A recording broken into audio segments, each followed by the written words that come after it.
Today we're on location at Brooks Farms in Waupaca, Wisconsin with Dr. Amanda Onan of United Vet Services, part of Heritage Vet Partners. Nearly 10 years into practice, Amanda's approach to dairy veterinary medicine is rooted in one powerful mindset: teamwork. From growing up alongside her veterinarian father, Dr. Paul Meager, to being a collegiate athlete, to learning a life-changing lesson from a little old farm lady who wasn't above scraping stalls, Amanda shares how true leadership means valuing every role on the farm and every person on the team. This conversation is about cows, but it's even more about people, compassion, and building teams where everyone matters. All this and more here today on the Up Level Dairy Podcast. Welcome to the Up Level Dairy Podcast. This is the podcast for dairy producers and professionals who are committed to moving our industry forward.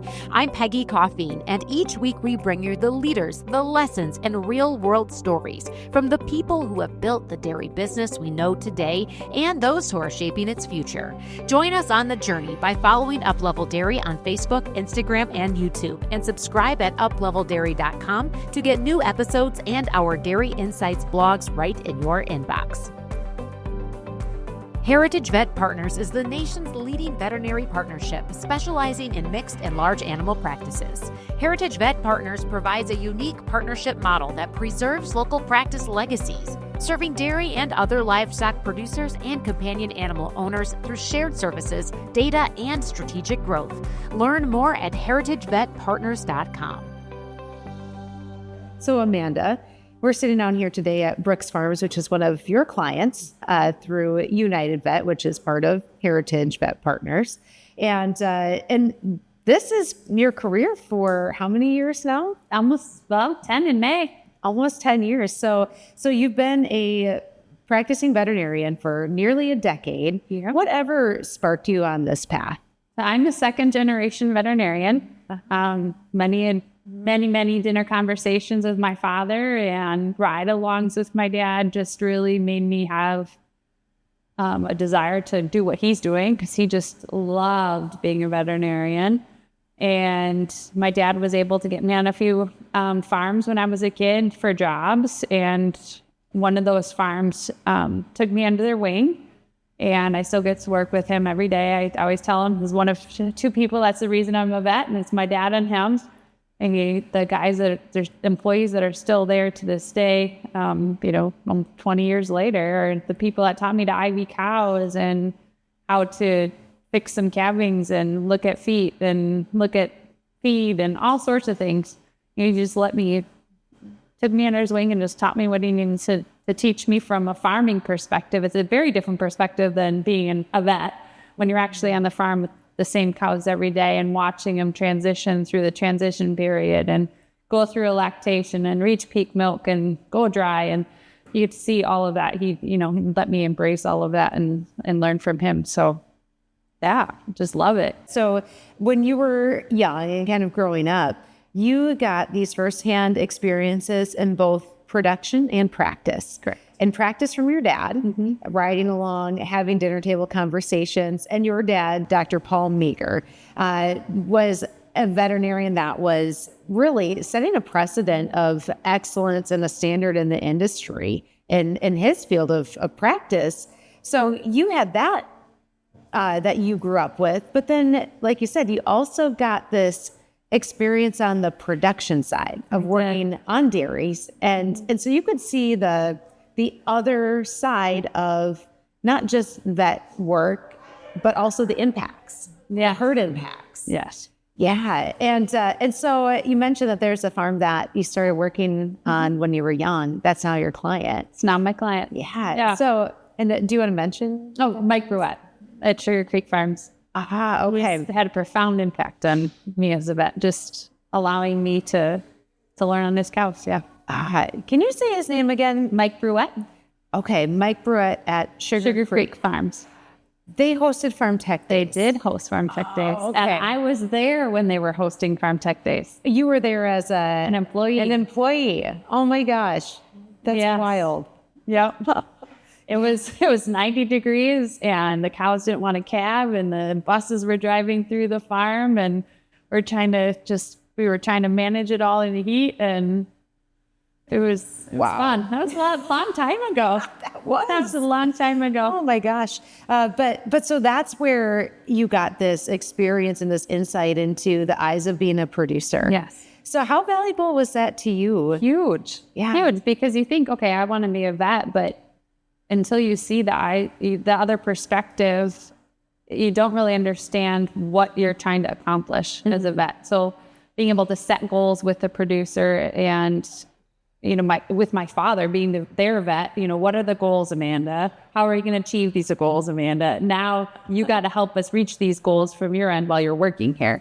So when I'm asking farmers nowadays to reach those goals, I have a deeper appreciation for the work that it takes when you put in and put in the effort to reach those goals from the other side. Was there an effort or project that you were a part of when you worked at that dairy that you were able to, really achieve a goal? Yeah. So we were working on somatic cell count when I was there, and making sure that we were grouping cows according to the somatic cell counts, chronic cows, and having a better understanding where mastitis was coming from. And mind you, this was 20 years ago. So there was a lot more drive for somatic cell count pricing at that time. So there was a reward for that effort by having a better understanding of somatic cell counts. And, there wasn't much, it was newer, coming out with different mastitis treatments and an understanding of what a chronic cow really was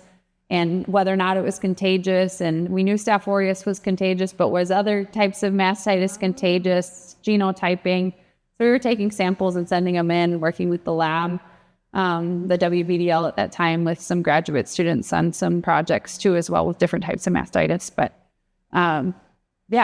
that's what we were working on at that time. And you were a high school kid? I was just out of high school. Just out of high school. Wow. So you got this crash course in the reality of dairy by being part of real change. Real change. Yeah.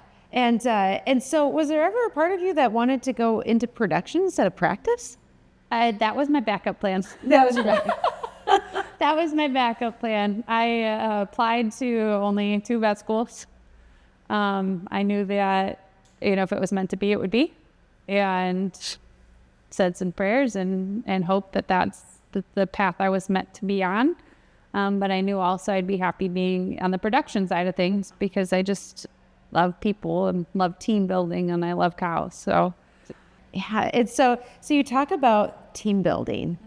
That's a theme for you, isn't it? Very much so. Yeah. So help help put that into perspective for what does that mean for you in your role when you're working with your dairy clients today? Actually, I learned a lot of this from my husband, and then there was also one other farmer that I went to. I should just share this story real quick. This was probably 2 or 3 years into my career, and I showed up on a farm, and there was this elderly woman in her 70s, and she was scraping stalls. And this farm is about 500 cows. They had more than enough employees to be scraping stalls. It's like, why did they hire somebody that was 70 years old to scrape stalls? This was my first time on the farm, and I'm just asking her, is there somebody around here that can help me with this calving that I have here? And she looks at me and she goes, well, yeah, I can help you. And I'm like, oh, okay. And she's like, this is my farm. And she was sitting there scraping stalls. And so I picked her brain a little bit. I'm like, why are you scraping stalls? You have other employees here that can be scraping stalls. She goes, well, I'm not above it. I'm not above scraping stalls. And she goes, it gets me out here. It gets to see what my employees are doing. And it lets me see all of my cows and see how things are going on the farm. And I was like, you know what? Nobody should be above scraping stalls. It doesn't mean that they should be necessarily scraping the stalls, but nobody should be above scraping the stalls because every job on that farm is important and getting the job done. And when we work with these teams, I want everybody to feel just as she felt her job was important, even if she's just scraping stalls. So every team member needs to know that they're part of the bigger picture. So if you're scraping stalls and you see a lame cow, that's important, and I want to hear about it because I value you noticing that.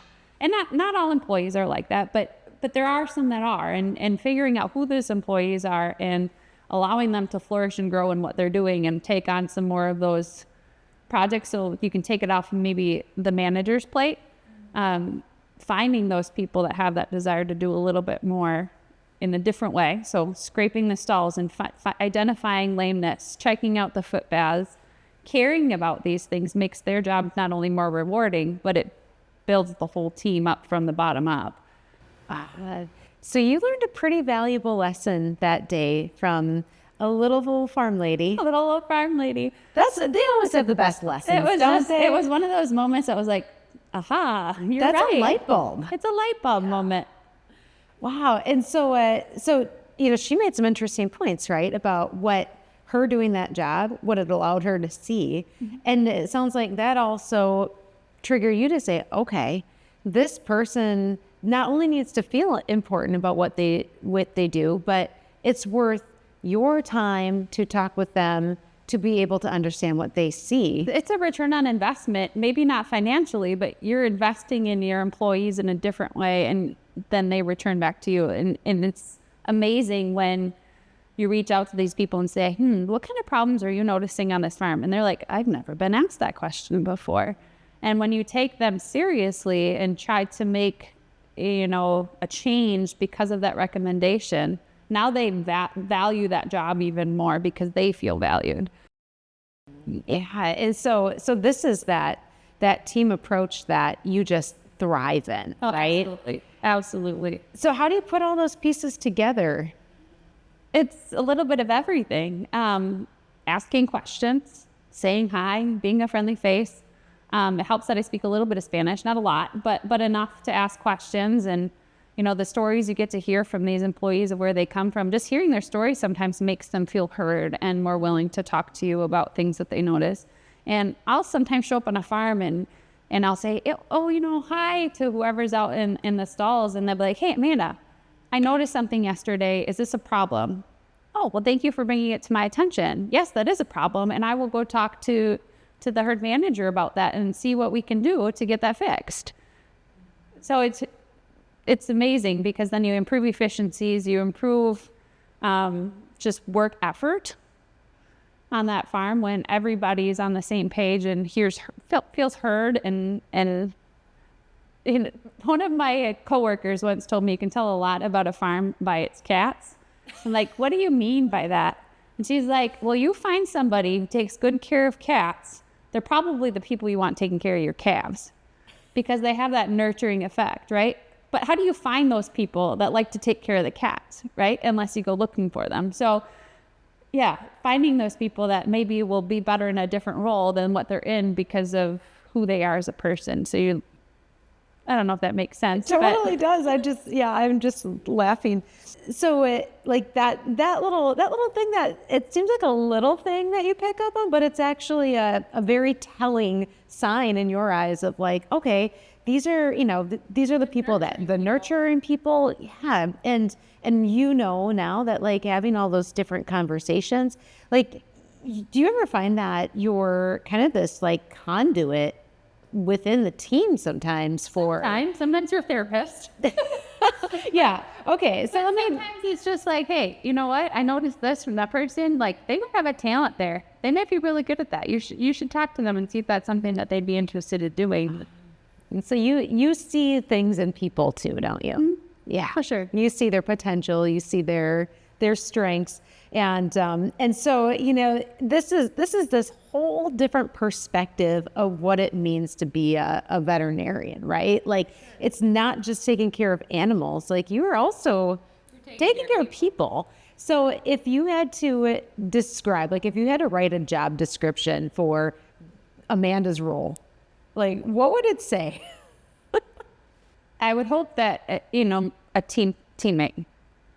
I think would be, but I'd hope people would say that my job is on their farm because I want to come in and be a support for the farmer, the managers, and all of the employees, and for the cows. I mean, it's really a big picture. So I don't know if that answers your question, but it does, yeah. And you, a resource. You see yourself a resource and a part of the team. And the part of the team that reaches out and makes a point to look at more than just the cows while you're on the farm.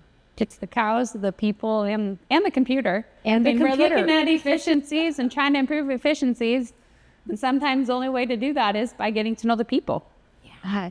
And so for you, is it the structured team meetings where all the advisors are at the table, or is it more of the on the fly? It's more on the fly. Yeah. Just boots on the ground and getting dirty with the farmer and the clients and cows and all the people, and just getting to see what they're doing and say, hey, you're doing a good job scraping stalls today. Keep up the good work. So you recognizing that they're doing a good job. I don't think we do a good enough job, telling people that they're doing a good job. We only ever tell them when they're doing a bad job. And I feel like it's just as important to tell them when they're doing a good job. Who did you learn all this from? My dad, for sure. Yeah, and my coach.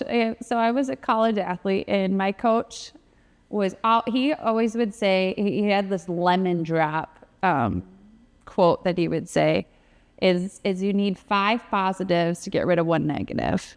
And he used to, I don't remember how he tied it with lemon drops and gumdrops, but it was just, very profound, because there's some psychology behind that. It takes 5 positives to get rid of 1 negative. And so if all you're ever hearing is negatives, it usually doesn't make for a good work environment. Mm-hmm. So you take it upon yourself to sprinkle some positive. I try to. I certainly try to. Well, and Amanda, I can tell that you care deeply about people, and of course about animals too, right? And there's a term that you introduced to me that I had never heard before, called compassion fatigue. Shine some light on what is compassion fatigue. Compassion fatigue is a well-known term in the veterinary world, just because most people don't know, and this is kind of the doom and gloom of vet med, but we have a very, very high suicide rate in veterinary medicine. We're all high-achieving people. We all have a lot of compassion towards animals, but it can be draining, because you're trying so hard to help people and help animals, and sometimes you just can't. You can't help the person even though you want to, because they don't want to help themselves, or you can't help because of a financial situation, or with small animals, sometimes you just can't fix the animal. You just can't fix it. And it can be devastating for both the owner and the veterinarian. And often clients will take that up on the vet, at least in small animal. In large animal, it's more so like, how do I get you to care more about this and see it from my perspective, so we can work on it together and go to the next step, working towards healthier cows or more milk or whatever the goal may be. How do we get them to see that? And sometimes it can be not the right time for the farmer, but it weighs on you when you go home and you take it home. And yeah, compassion fatigue. Yeah, it's the exhaustion from carrying. Exhaustion from carrying. Yeah, and you carry that with you when it's hard to just leave that at the farm or leave that in the truck at the end of the day, isn't it? So for you as a vet and as someone that cares deeply, how do you combat that? I am very blessed with a great support system and a great team at my office. Our team works very hard to be supportive. Our team's been through a lot of ups and downs as far as people having personal health issues or whatnot, which has brought our team very close together. And we try to be there to lean on each other. And if you say, hey, I just can't today, I need to go home, I'm having a bad day, being supportive of that. So there's a lot of support within our team at United. And then from the home front, I have a husband who farmed for 20 plus years. So he understands from the farming perspective of what I'm talking about. I have 2 young kids who always are just so joyful, and they're a big light in life, because they don't know, they don't care, right? The world is still magic to them. So I've got that. And then my father, being a vet for almost 40 years, he's been through it all. So sometimes I just call him and say, you know what, I need some advice. And you've been there, done that. I'm sure you've had a similar situation at some point. That's huge. Yeah. So you have, like you said, an incredible support system. at the clinic, within your family at home with your husband and your little light shiners, the kids, right? And then dad too. And that's what gets you through on those tough days, huh? Very much so. I think there's a lot of people who, my generation's like one of the first generations having kids and having everybody dual income households. Right? So understanding that there needs to be a little bit more flexibility as people are trying to navigate through life, because you can't survive on a single household income anymore. Very rarely can people do that. So supporting one another in that balance, and that's in farm employees as well. If your employee needs to run quick because their kid is sick and pick them up from school. I've got a client that has a little 8-year-old, 9-year-old boy. When he's sick, you know where he's at? He's at the dairy in the break room, chilling, watching his tablet. And they just make do, and everybody there knows the little guy, and he just hangs out because he's a single dad. And that's what he has to do. Yeah. And it's a balance, whether you're on the practitioner side or the producer side. Everybody's side. Yeah. Be nice to one another. Have compassion for one another. Yeah. That's a big theme for you too, isn't it? Very much so. This is grace. Grace is give people grace. So Amanda, when you knew from a young age that you wanted to go into veterinary practice, and you had lived it vicariously through Dad, I mean, at the dinner table, on the farm, you knew what you were getting yourself into. Mm-hmm. When you actually got into practice, what surprised you most? Was there anything that you weren't prepared for or didn't expect? Not really. I felt pretty prepared. I feel like I was homeschooled to be a veterinarian in some respect. I guess the business side of things probably surprised me the most, just because, that's the opposite side of what I thought I'd be doing. It's changed dramatically now with Heritage, because they handle a lot of the daily business stuff. But before that, it's more than you think you're going to have to do as a veterinarian. Mm-hmm. Like you think, I'm just going to go to farms, take care of farmers, take care of cows. But there's that aspect of it too. There's a business. You're still running a business. You can't do this for free, even though we'd all like to. So that was something that you had to learn, right? Yeah. And you talk about Heritage, and I'm going to tie this back into what you mentioned several times throughout our conversation about being part of a team. Yeah. And so you have this kind of unique situation where you have your team within the clinic. Yep. But you're part of something bigger. What does that mean for you as being such a team person? Actually, it's been phenomenal. We have clinics all across the United States. And every other Thursday, I'm part of a group that we get to sit down on a Zoom meeting. Sometimes it's over the phone when I'm driving, and talk about where we see veterinary medicine going and how do we continue to grow together, because we're all better together, and learning things from a different perspective. We've got veterinarians that majority of their work is doing necropsies on feedlots. We've got some that's mostly just calves, wet calves. We've got some that are heifers, mostly just heifer growers.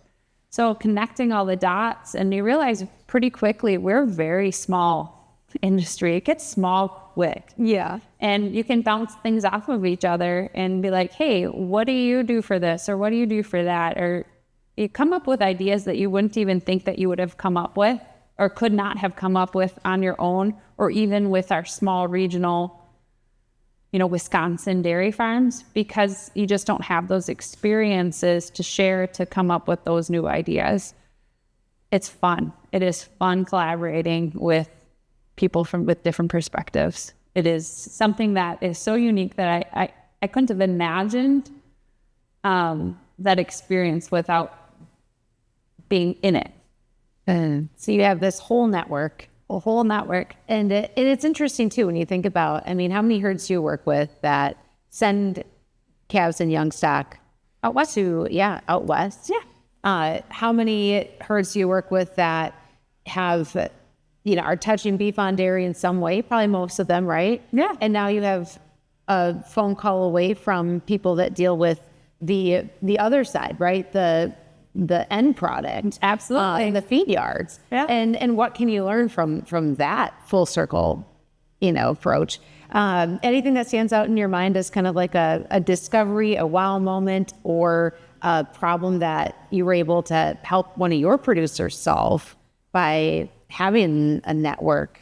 Yeah. I know very little about feedlots, very little about growing beef in general, especially beef on dairy.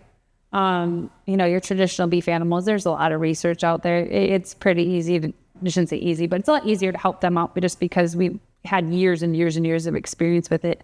These new beef on dairy crosses and how to implant them and get them to get their rate of gain up as high as you can so you can continue to move through the system.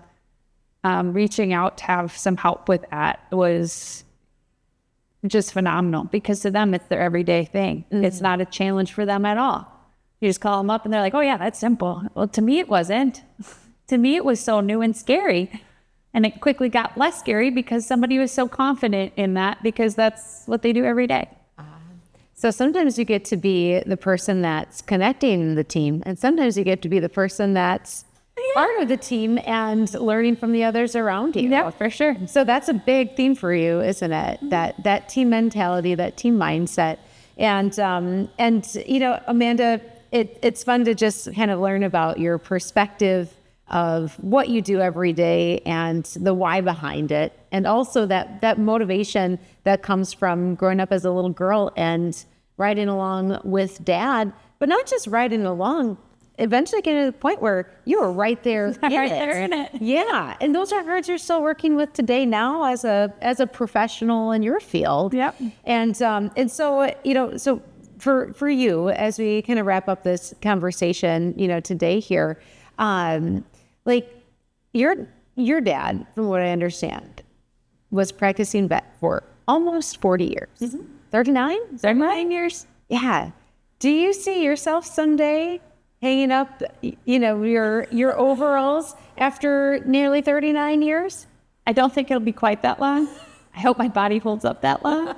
My dad's had 2 shoulder replacements. We'll see. We'll see what happens. I hope so. I hope my body holds up that long. Because you love what you do, don't you? I love what I do. I hope the industry lets me do it too. It's a rapidly changing industry. Yeah. Just get to do it as long as I can.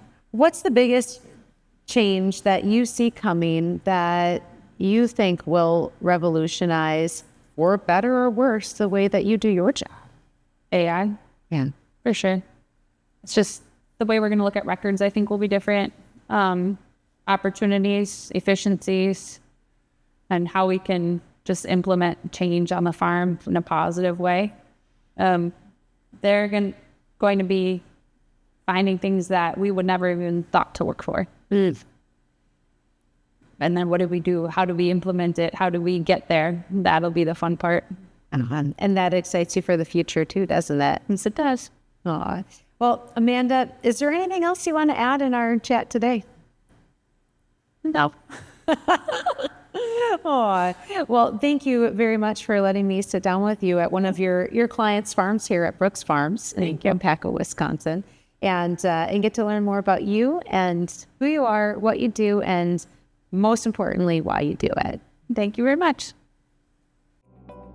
Thank you for listening to the Up Level Dairy Podcast. If you enjoyed today's conversation, make sure to follow the show, share this episode with your friends in the dairy community, and leave a review. At Up Level Dairy, we are here to highlight the leaders, the lessons, and the real-world experiences that are shaping the future of our dairy industry. Find more by following us on YouTube, Facebook, and Instagram for behind-the-scenes content and upcoming guests. And subscribe at upleveldairy.com to get new episodes and our Dairy Insights blogs right in your inbox. I'm Peggy Coffeen, and until next time, keep on learning, keep on leading, and keep up-leveling your dairy.